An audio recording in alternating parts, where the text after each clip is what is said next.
वेदों तथा श्रीमद् भगवद गीता के ज्ञान को प्राणी मात्र तक पहुंचाने के प्रयास में लगे हमारे चैनल सनातन धर्म ज्ञान गंगा में आप सभी का स्वागत है।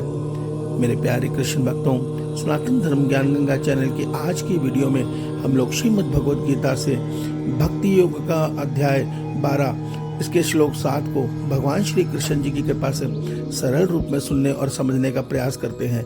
जय श्री कृष्णा। तेषामहं समुद्धर्ता मृत्यु संसार सागरात् भवामि न चिरात् पार्थ मय्यावेशित चेतसाम्। मेरे प्यारे कृष्ण भक्तों, श्रीमद् भगवद गीता के अध्याय 12 के श्लोक 7 में भगवान श्री कृष्ण जी भक्ति योग की महिमा का वर्णन करते हुए अर्जुन को बोल रहे हैं, हे अर्जुन, उन मुझ में चित्त लगाने वाले प्रेमी भक्तजनों को मैं शीघ्र ही मृत्यु रूप संसार समुद्र से उद्धार करने वाला होता हूँ। मेरे प्यारे कृष्ण भक्तों, आइए आज के इस श्लोक को हम थोड़ा सरल रूप में सुनने और समझने का प्रयास करते हैं। जय श्री कृष्णा।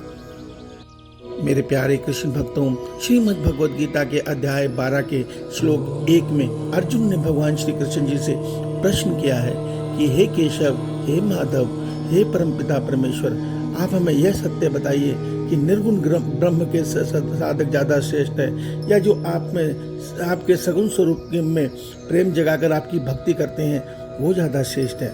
तो उसके जवाब में भगवान श्री कृष्ण जी कहते हैं कि जो सगुण साधना है वो सरल है और आसान है, मगर जो निराकार ब्रह्म की साधना है अत्यंत कठिन है। उसी में देखिए अध्याय 12 के श्लोक 6 और 7 में भगवान क्या कह रहे हैं कि जो मेरे परायण भक्त जन हैं और संपूर्ण कर्मों को मुझ में अर्पण करते हैं और मेरे सगुण स्वरूप परमेश्वर को अन्य प्रेम करके भक्ति योग से निरंतर मेरा चिंतन करते हैं। उससे आगे आज के श्लोक में भगवान कहते हैं, उन मुझ में चित्त लगाने वाले प्रेमी भक्तजनों को मैं शीघ्र मृत्यु रूप संसार समुद्र से उद्धार करने वाला होता हूँ। मेरे प्यारे कृष्ण भक्तों, यहाँ भगवान श्री कृष्ण जी की बातों को सुनिए, समझिए। भगवान श्री कृष्ण जी अध्याय 6 में हमें बताते हैं जो ज्ञान योगी हैं, जो ध्यान योग के द्वारा निराकार ब्रह्म का चिंतन करते हैं, उनको अपना उद्धार स्वयं करना होता है। अर्थात उनसे तनिक भी चूक हो जाए तो वो अपने साधन पद से नीचे गिर जाते हैं और उन्हें दोबारा से साधना आरंभ करनी पड़ती है, जो अत्यंत कठिन है, क्योंकि भगवान की माया को जीतना बहुत ही दुष्कर कार्य है। मगर भगवान अध्याय 12 के श्लोक 6 और 7 में कितनी बड़ी बात बता रहे हैं कि जो भक्त मेरे सगुण स्वरूप में प्रेम जगाकर मेरी अनन्य भक्ति करते हैं, उनको मुझसे कोई अन्य चाह, संसार की चाह नहीं होती। वो तो केवल मेरे प्रेम में डूबे, केवल मेरा भजन, केवल अपने मन को मुझ में लगाकर मेरे श्री चरणों में अपने सब कर्मों को अर्पण करते हुए मेरे परायण रहते हैं। ऐसे भक्तों का उद्धार मैं स्वयं करता हूँ। अर्थात देखिए, सगुण स्वरूप का जो भक्त है, जो भगवान से प्रेम करता है, उसके लिए भगवान मोक्ष का मार्ग स्वयं बनाते हैं, उसका कल्याण स्वयं करते हैं। देखिए, एक जो ज्ञान योगी है वो तो अपने अंतरात्मा के स्वरूप से अपने परमात्मा में लीन हो जाता है, मगर भक्त जो सगुण स्वरूप का भक्त है उसके लिए परमात्मा ने अनेक द्वार खोले हुए हैं। अर्थात वो भक्ति रस में अगर प्रेम चाहता है तो उसको प्रेम आनंद मिलता है, अर्थात उसको आगे ऐसा जन्म मिलता है जिसमें वो गोपी बन के या भरत जी बन के या भगवान की माँ कौशल्या आदि बन के उनके अवतार काल में जन्म लेके उनकी प्रेम लीला के आनंद का सुख भोगता है।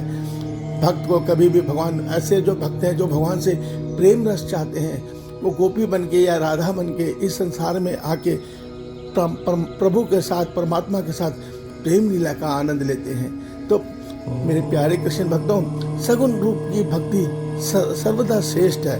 हमेशा ही भगवान ने इसको बहुत सुंदर बताया है और इस भक्ति में आनंद ही आनंद है। अर्थात जब हम किसी से प्रेम करते हैं तो वो प्रेम हमें इस संसार को भुला देता है और हम केवल अपने प्रियतम के अंदर डूबकर उनके प्रेम में खोकर आनंद में उनके साथ रमण करते हैं। इस सत्य को समझिए और भगवान श्री कृष्ण जी से अपना चित्त जोड़ने के लिए उन्हीं से उनका प्रेम मांगिए। देखिए, जब हम भगवान की भक्ति करेंगे और भगवान से केवल उनका प्रेम मांगेंगे, विश्वास मानिए वो परमात्मा हमारे हृदय में वास करते हैं। और जब वो देखते हैं कि मेरा भक्त अर्थात मेरा अंश मुझसे मिलने को, मेरे प्रेम को तड़प रहा है, तो विश्वास मानिए वो हमारे लिए सारे माया के बंधनों को समाप्त कर देते हैं और हम आसानी से अपने प्रभु के प्रेम में स्थिर हो जाते हैं।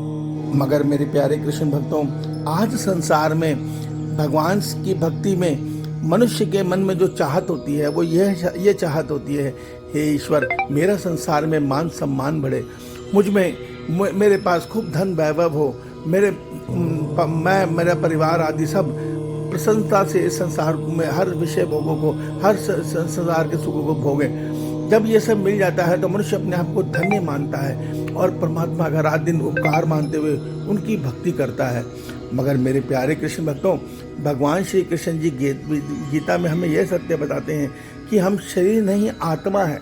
आप शरीर का सुख प्राप्त कर भी लेंगे तो ये सुख हमें मृत्यु के साथ छोड़ना ही पड़ेगा और फिर हम दोबारा मृत्यु के दुख को झेलेंगे और फिर आने वाले पहले अन्य लोकों में सुख दुख भोग कर फिर आने वाले नए जन्म का गर्भ का दुख भोगेंगे और फिर से नए सिरे से सब आरंभ हो जाएगा।